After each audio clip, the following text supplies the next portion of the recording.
जय हिंद दोस्तों, मैं हूं जितेंद्र दीक्षित। 4 PM महाराष्ट्र में आपका स्वागत है। दोस्तों, राजनीति में परसेप्शन के बड़े मायने होते हैं कि राजनीतिक पार्टियां किस तरह की पोस्चरिंग करती हैं, किस तरह से अपने आप को पेश करती हैं, और ये एक राजनीतिक रणनीति का हिस्सा भी होता है। तो अगर साथ है तो साथ दिखना भी जरूरी है।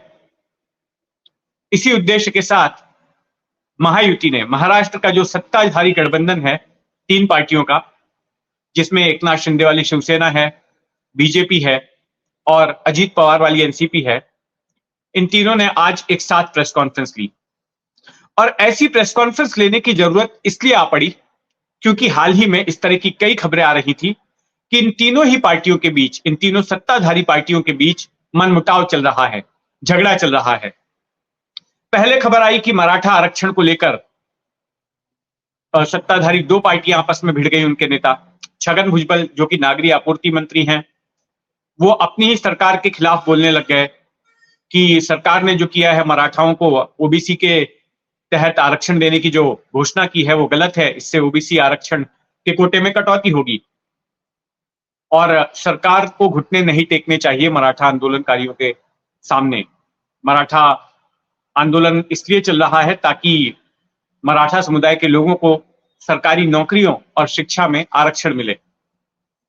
तो इसके जवाब में जो शिंदे गुट के मंत्री हैं शंभूराजे देसाई, उन्होंने पलटवार किया और कहा कि भुजबल ये सारा कुछ जो है पब्लिसिटी के लिए बोल रहे हैं, उनकी पुरानी आदत है और उनको इस तरह से नहीं बोलना चाहिए। तो चर्चा छिड़ गई कि क्या सब कुछ ठीक नहीं चल रहा है महायुति में। फिर उसके बाद यह खबर आई कि अजीत पवार, जिन्हें कि पुणे का पालक मंत्री बनाया गया, प्रभारी मंत्री को यहां मराठी में पालक मंत्री कहते हैं, उनके ऊपर यह आरोप लगाए गए शिवसेना शिंदे गुट की ओर से और बीजेपी की ओर से कि वो सिर्फ अपने इलाके में ही फंड दे रहे हैं और बाकी क्षेत्रों में जहां दूसरी पार्टियां सक्रिय हैं, सहयोगी पार्टियां, वहां पर पैसा नहीं दिया जा रहा है। और 90% विकास का जो फंड है, डेवलपमेंट फंड है, वो अजीत पवार अपने साथ के लोगों को ही दे रहे हैं। तो इसको लेकर भी विवाद हुआ।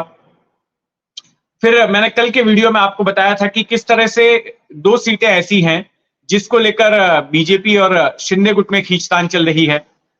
एक है रत्नागिरी सिंधुदुर्ग की लोकसभा सीट। इन 2 जिलों को मिलाकर एक ही सीट बनाई गई है लोकसभा की। उस सीट पर फिलहाल उद्धव ठाकरे गुट के विनायक राउत सांसद हैं और उस सीट से बीजेपी और शिंदे गुट दोनों ही अपना उम्मीदवार उतारना चाहते हैं।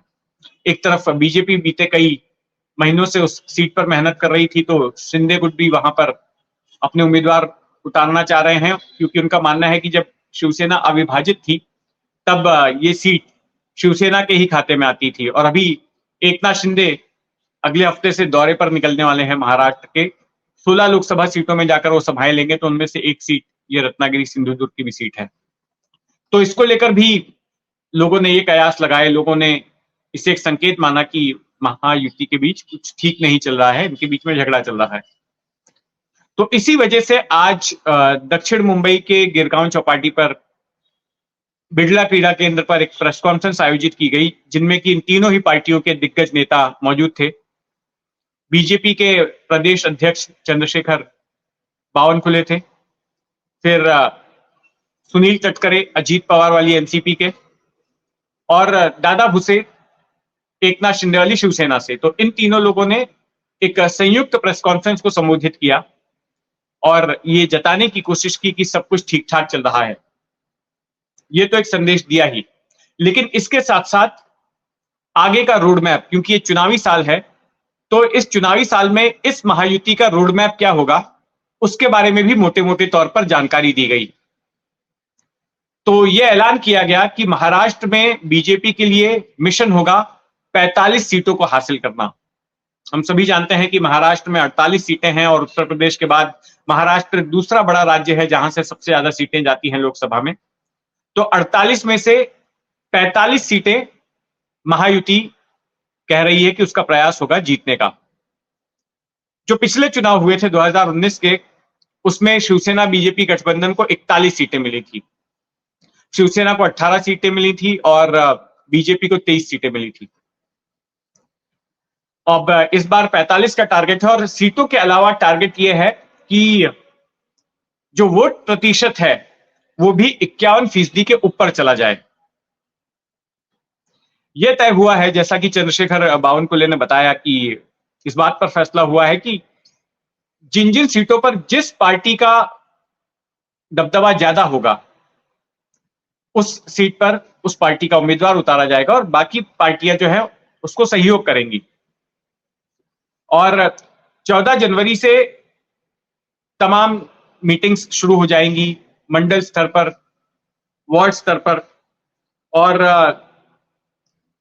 इस बारे में जानकारी जुटाई जाएगी कि कौन सी सीट पर किस पार्टी को उम्मीदवार उतारना चाहिए।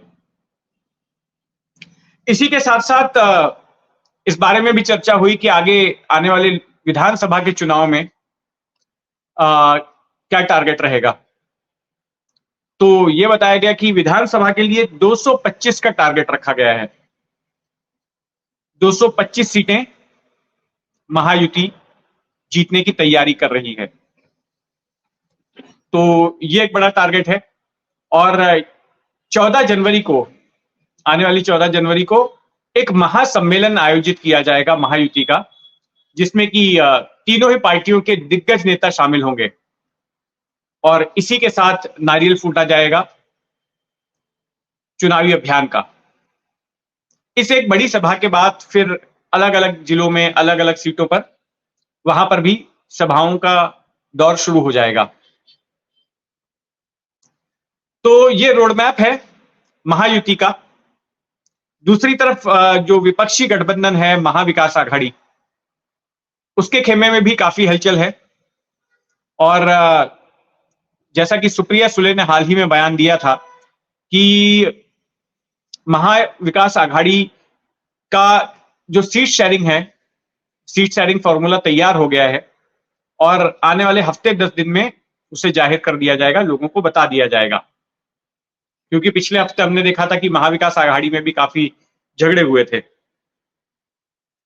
तो ये सारा कुछ हुआ। इसके अलावा आज की प्रेस कॉन्फ्रेंस में बावनकुले ने संजय राउत पर भी निशाना साधा और यह कहा कि संजय राउत जब बीजेपी के साथ थे, यानी कि उनकी पार्टी जब बीजेपी के साथ थी, तब संजय राउत कहते थे कि पाक ऑक्यूपाइड कश्मीर को वापस भारत में लाने का काम और अयोध्या में राम मंदिर बनवाने का काम सिर्फ और सिर्फ मोदी ही कर सकते हैं।